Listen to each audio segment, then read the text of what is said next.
Let's now go to the AEW World's End Media Scrum. I'm assuming beforehand, because I'm going to be playing you audio, you've seen some visuals. Yes. And I will say, for the benefit of those of you who have not seen it, go to Google and just look up Tony Khan Media Scrum World's End. It was on Twitter. There's video, there's freeze frames, there's still pictures.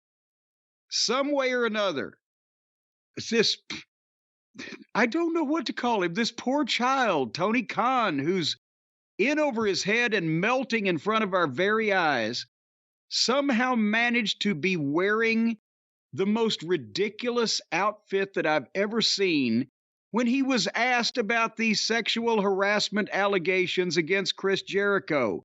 He was people said he looked like the guy, the fucking Humpty Dance guy. He was wearing a Humpty Hump. Humpty Hump. He was wearing Digital a fur Underground hat. Yeah. And sunglasses. Was he a Cossack? Somebody said he looked like Phil Spector in court. I thought he looked like Dave Stewart from the Eurythmics because he had the big glasses on too. So he just had the big furry hat. Yes, but before he went gray. But what in the world? He looked ridiculous, and even people that like him were on Twitter going, when you got asked these questions, you couldn't take that ridiculous get up off and look like an executive, a company owner, a promoter, anything. He has no self-awareness. That's part of the problem. And also he's got way too much to do and he ain't getting enough sleep. And I think the inevitable that we've been talking about for a while is ever closer. Well, he says he's reinvigorated, and he says that he's doing the best shows he's ever done, or booking the best shows he's ever done, or they're on the best run of all time. Not exactly sure what he's saying, but let's go to some Media Scrum audio. I may go back afterwards and play you some of the Tony Storm stuff so you can hear that show. Well, I may be listening from far, far away by that point. But when Tony Storm was out there, she gave him the hat. He put the sunglasses on. For the remainder of her portion of the scrum, that was his getup. The next person was Julia Hart. He remained in this outfit. She didn't say, like, what are you doing or anything. Probably that would have been the biggest breaking kayfabe moment ever. What the hell are you doing? But it was during the Julia Hart portion of the scrum where the first question came in about the Chris Jericho series of events, or whatever's happening, whatever we want to call it. And it was from Kevin McElvaney at Pro Wrestling Illustrated. Let's go to this.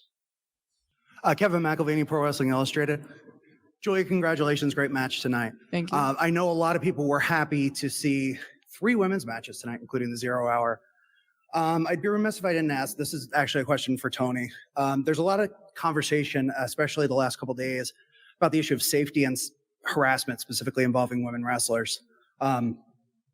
Without getting too much into the details, or some people may not want their names mentioned, but there have been a lot of conversations, and there's real concern. Stop. A journalist is asking the boss of the company question without getting into any details.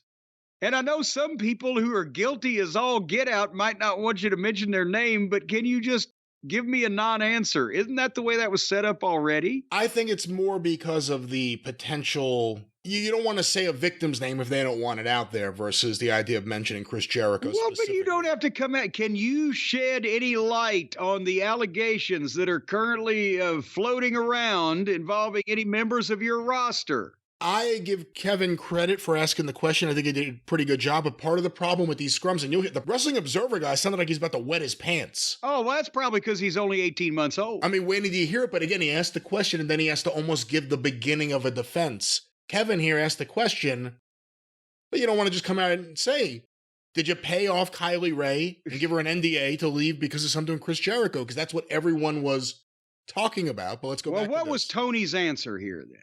Concern from wrestlers, from fans, from media alike, about the safety of wrestlers behind the scenes. So, what has been done specifically to prevent issues like sexual harassment in the AEW locker room, both, in the past and going forward? Because this is something that should always be looked at. I think it's very important. It's a great question, Kevin, and I think it applies to everybody in the company, women and men, and it's something we're very serious about, and we've had a policy in place, and certainly I think any time there's anything like that, we would make sure we do everything we can to prevent it. AEW has the best safety record, I believe, of any pro wrestling company in the world.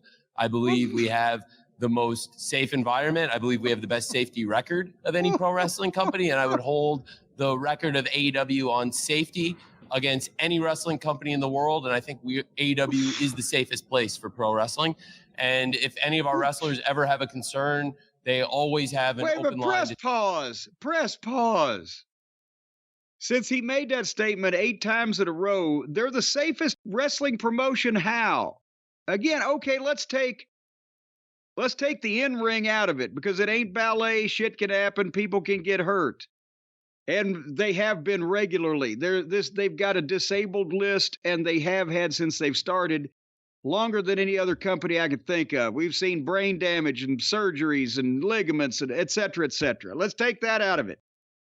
Are we talking about backstage fights where no one ever gets beat up or hit with a chair or bitten or goozled or face locked? Nothing like that has happened here. Or are we talking about NDAs, which apparently, as we mentioned, Tony is in love with them NDAs. He doesn't want a lot of people to talk about his companies. I've never seen so many NDAs.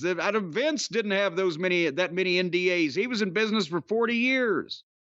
As we know, has already been signed by Tony Khan and his various rogue employees. So at what part of that is the safest company in the goddamn world? Well, you're forgetting a big one, too. And let me also bring up the idea of having executives have sex with talent is another thing that should be talked about. But how about the fact that Tony went on his own show a few months ago and said he was scared for his life? He was in fear of his life at a wrestling show. At his show! At his show! The safest place on earth! He said, I've been going to wrestling since I was a kid, and I never before have been in fear for my life until he went to his own fucking show. The safest place on earth, AEW. The most magical. Well, the AEW safety record he's defending. Let's go back to this. To talk to me, and I believe anybody would sit here and tell you they always can talk to me anytime they are concerned about anything.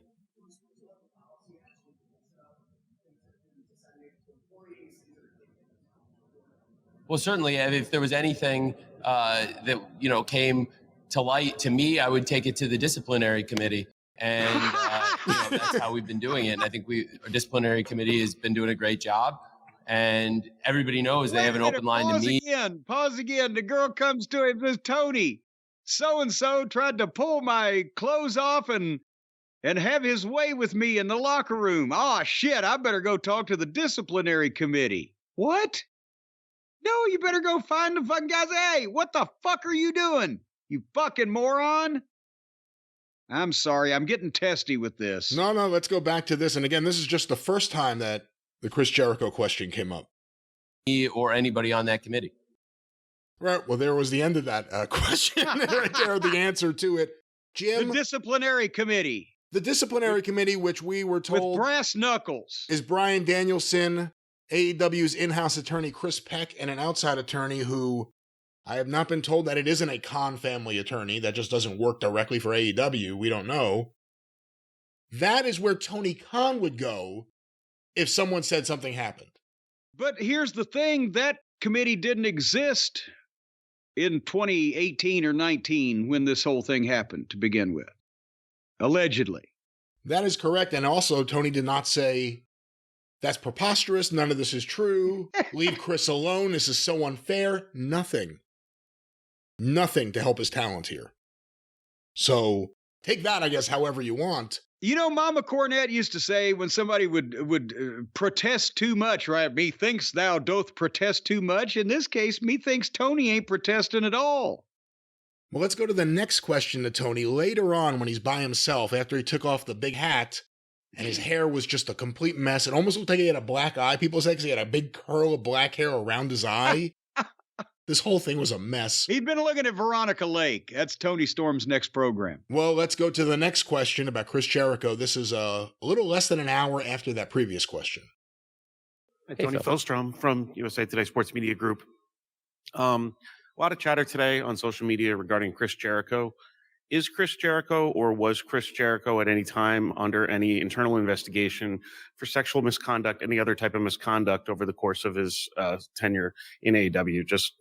I can't speak to internet and unsourced rumors. I think I spoke earlier to Kevin and mentioned the policy we have in place and the disciplinary process. We've always followed that. And I believe AEW is the safest wrestling company in the world. And we have the best track record for safety. And I would hold it up to anybody and anytime anybody. What does that mean? I'll hold it up to anyone. But what does it mean, the best track record for safety? We're not saying that the young lady turned him down so he beat her about the head and face. Safety has nothing to do with it. The question was, has Chris Jericho ever been talked to about any of this or not? And if it was negative, the answer, then it seems like Tony could say a lot of this internet rumoring I'm not going to comment on, but no, Chris Jericho has never been disciplined or talked to or complained about. You could say that fairly easily. Well, he didn't. Let's go back to his answer. Has any kind of complaint, they have an open door again to say it to me or to anyone in the office, and we would look into it anytime. So just Kevin earlier asked about that policy, and I think I gave a pretty. They're going to look into it. The people who did the investigation on the all-out brawl and didn't interview Lucy, they're going to be the people to look into it. Besides that, that's the story that's out there, that she went to Tony Khan and he fucking looked into it. And that's the result, was that she got her release and signed an NDA. That's the story. So he's confirming the first part of the story, that if it was anything happened like that, he'd look into it. Robust answer on that, and it would apply here too. And that was his answer the second time asked about these Chris Jericho rumors. He's asked a third time. Let me go to this timestamp here. This guy is the guy I mentioned here earlier, Jimmy. Sounded like he was afraid he was going to be kicked out of the room, or he was just a little worried. Let's go to possibly this urinating on himself at the time. Corey Lee with the Wrestling Observer. I just want to get a couple questions about the gate and attendance. You did mention it was a sellout. Do you have an official attendance and official gate for the event? Well, it was the gate was I don't have the exact number on the gate, but it was a big gate. It was a sellout, and it was huge. It was just under 10,000, close to 10, just around close. I don't have the figure. It was a big gate. It was a big one. Just plain large. Close to 10,000. I think just around 10,000, close, within earshot. Over 9,500, or closer to 10,000. Yeah. And then the second question I have, again, there's bringing this up again, but it's just, again, there's a lot of stuff going on the internet right now. And there are a lot of questions about a lot of, different people. And there are questions. Obviously, Chris Jericho was brought up earlier in the thing. Again, from as a general manager standpoint in this situation, can you confirm or deny that there's been an investigation with him, or has there ever been any accusations or anything like that in regards to Chris's behavior? And like I said, these are all basically internet, and again, there are people in this who have an agenda per se but again, these questions do need to be asked. And obviously, like I said, as respectfully as I want to be in the situation, is just to. What the fuck kind of question is that? How do you even describe that? It's like, I'm apologizing for having to ask this question that you refuse to answer. And are you now, or have you ever been a member of the sexual harassment policy? Kind of just bring it up and just ask as best as we can, because again, there also was another situation. Former talent of AEW did post something that has been perceived as a confirmation of these allegations. So I can't speak to that. I would just say what I had mentioned to Kevin earlier, that we have a disciplinary policy here. We have a disciplinary committee that things are referred to, and that everybody in AEW, anybody who's ever wrestled in AEW, has an open line to talk to me or this group, and always has. And that's how we've always acted. And that's why I believe AEW has the safest environment, and AEW is the safest place in pro wrestling. And it's why AEW has definitely the best safety record in wrestling. And I believe we maintain that. Thank you. Well, there's the end of Hey, you know what? Here's the thing.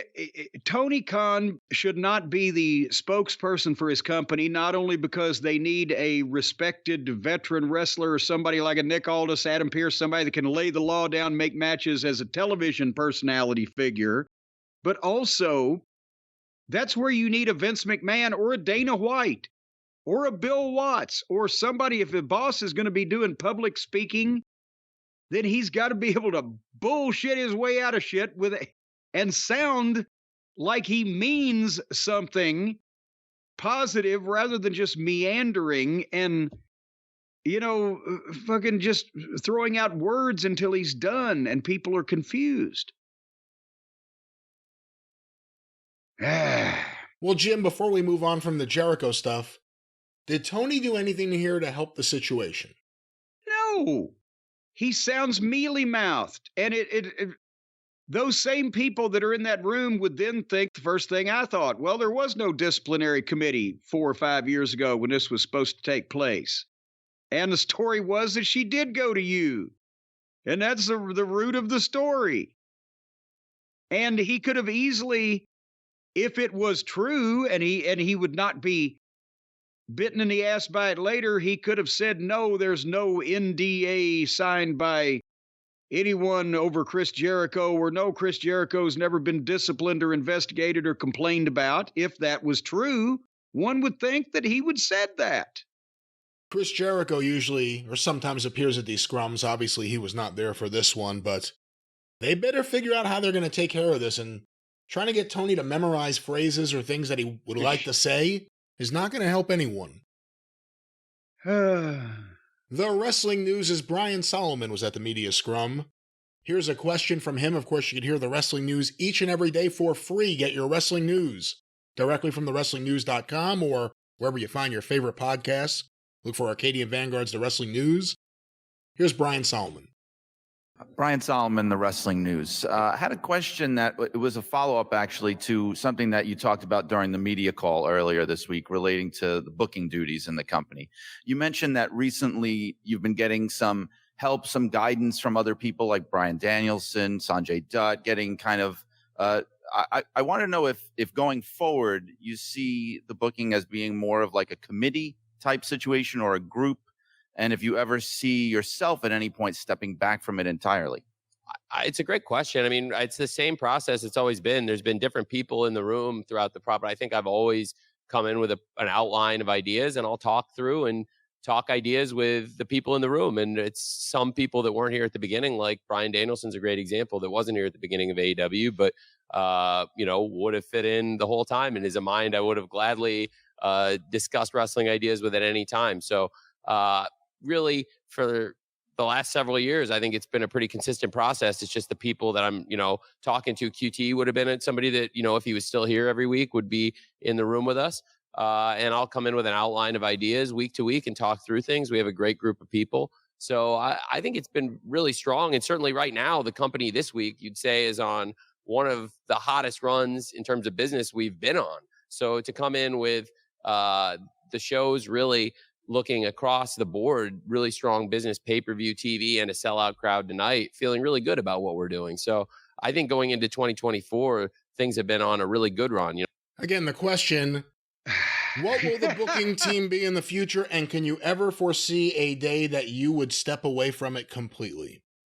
The Continental Classic in particular was something I felt really strongly about and wanted to put together what I felt like was the best sports-based product to give AEW fans and wrestling fans all over the world something to really look forward to through the holiday season.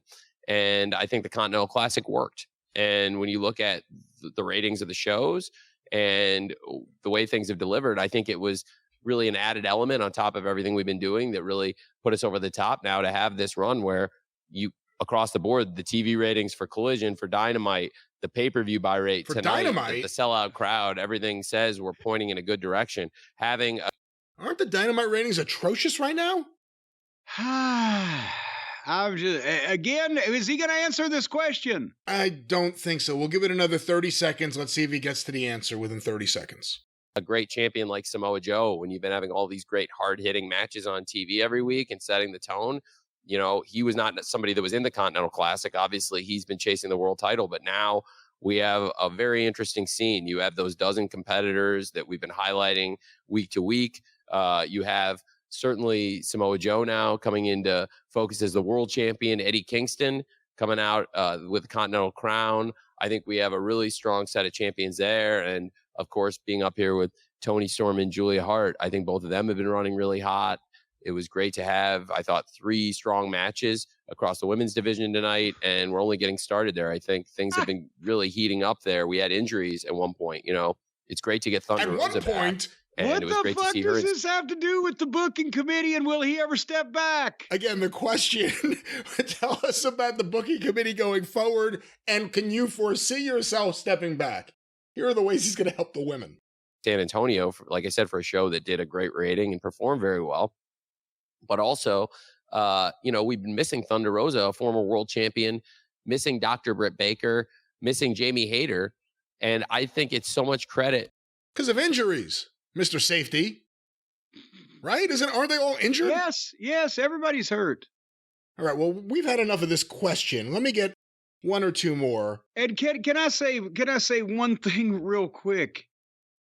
One of 3 things is happening. Either Tony's coming in with more than an outline. He's laying this thing out the way that we see what the TV show looks like. So either he's doing most of everything, or those people coming into the room are telling him what he wants to hear and agreeing with a lot of it for the sake of it, or all those people that he mentioned aren't very fucking smart either.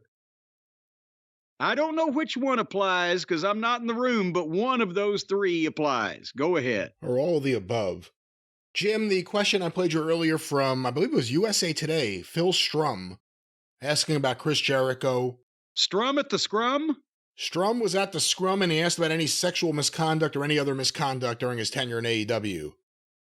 One of the issues with these scrums is who's getting in there and who's asking questions. I'd like to think Brian Solomon asked a thoughtful question. He got like a 30-minute answer, so I think that may be... Well, I know he got a 30-minute monologue. He didn't get an answer. Kevin McElvaney from Pro Wrestling Illustrated, he asked a question. The guy from The Observer, we could joke about how nervous he sounded and trying to almost set up the question for an answer. He at least asked a question. Here's the follow-up question. Right after Phil Strum from USA Today asked about Chris Jericho, and Tony Khan didn't answer it. Here was the next question. Hey, Tony. Oh, hey. He held his hand up. Sorry. Oh, sorry. I got the microphone, though. Hey, Tony. Big hello. Rich, Batman Podcast. You, AEW, have been responsible for tremendous moments in professional wrestling for the past 5 years, right? Now, apart from the business and the numbers, personally, I want to know, how does that 14-year-old Tony Khan feel on the inside, like right now? So good. So good. Now, again, let me stop it. We can get to this ridiculous question and answer here. This is the follow-up that someone in that room thought was a good time to ask after the Chris Jericho question. And I guarantee you, of all the long answers Tony Khan has given, I bet you he can go on at length on this one. He was smiling from the moment the question started coming in. He looked so happy to be thinking about or even answering this question and not talking about Chris Jericho and any misconduct in AEW. It's pretty great. It's a great question. It's a great way to end the year, and the sellout crowd and the numbers. I mean, it feels really good. It's really important for the locker room to see that what we're doing is working. And like for all the women. No, stop. He's not saying you're doing too many dings. He's not saying great. These are preemptive dingings. I'm just trying to build up some credit. I think everybody could rally around and see like when Collision did that number, and that was a great show, and Collision's been on a great run of shows. And then for that crew to come together in San Antonio, post that number over the holidays, beat the NBA, finish in the top 10, like up against all the football after the week before going up against NFL, when every metric in wrestling history, we have decades of history that says when wrestling goes up against the NFL that the wrestling rating will go down. And this time the wrestling rating went up, and it spoke to the quality of the show and how excited people were about those matches, the Continental Classic, what the women are doing, and everyone across the show, the tag team division, just some great things. And there've been a great group of people throughout the year. Also a great group of champions. See, I told you I'd need credit. for me, week to week have just been absolutely delivering. And, we have some champions that, were not up here in the scrum, I think, that have done a great job. Champions. He could have even done a better job of answering about his own 14-year-old fucking self, sitting in the basement, pussyless, jacking off to fucking E-feds. Let's see if he mentions if he was in the basement. Mentions not having pussy? Like Ricky Starks, Big Bill have been excellent. Christian Cage is somebody who's maintained a high standard. And then I believe, in addition to the great champions, some people that have held championships, MJF, what a huge part of AEW MJF has been. What a huge part of AEW FTR are week to week. And there's so many great examples of this. So like when we posted the collision rating. Why weren't FTR on the pay-per-view then? They're a big part of everything week to week. I don't know. I'm doing a little house cleaning over here. Let me know when he's done. All right. Hold on. That felt so good. And oh, wow. I didn't know I can go double speed on this. Hold on. You can go double speed? Good. It may sound better that way. Then to follow that up and see the Dynamite rating and see Biggest since Grand Slam, the New Year's Smash was truly a smash hit, and get the accolades from the network and know what that means for the whole crew, the wrestlers and the staff, and everybody who works here, and everybody can rally around that for the future, all the women and men in the company, the wrestlers. When are you going to start the double speed? And that's the part I never imagined. Because like when you're like writing Dynamites when you're like 12, 13 years old in the back of the classroom. Hold on. He's in the back of the classroom. I think this is where we stop. Let's go here to the back of the classroom where he's writing Dynamite. Never imagined. Because like when you're like writing Dynamites when you're like 12, 13 years old in the back of the classroom, and this is your like lifelong dream, the part you don't account for, good and bad, and the part nobody really accounts for, good and bad, when they're like thinking about it, but the part that's the most different from like imagining what it would be like to do it versus actually doing it, it's the real people, good and bad. It's not easy sometimes. Stop. Oh, the thing that no one anticipates when they're fantasy booking is that things may not go the way you want when you deal with human beings. With real, actual people. Oh, my God. All right. Well, let's let him. Let's see where he's going. Maybe he's going somewhere. He's in the back of the class. He needs to get there pretty quick.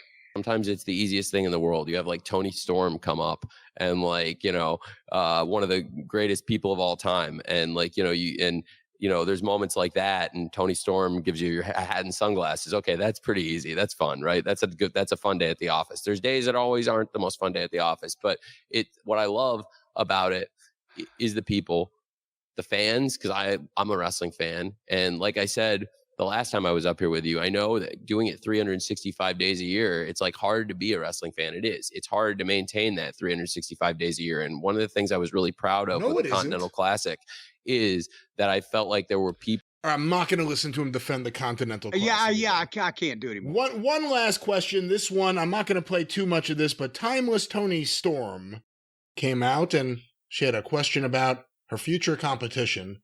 Let's go to this. Hi, Kate from Fightful, and my New Year's resolution is to watch for the shoe. As you should. Where are you? Oh, there you are. Congratulations on retaining your championship today. We've seen a lot of really great competitors in AEW, and the free agency market is heating up with some notable names from a lot of different promotions that are available. Is there any challengers either in AEW that you have lined up next, or anybody you would like to see from the free agent market come in and challenge? Okay. Here we go. Tony, Anthony, I don't care how much you're going to yell at me for this after. But yes, there is quite the free agent out there, isn't there? There's money written all over it. Wendy Richter. I'm going to fuck you up.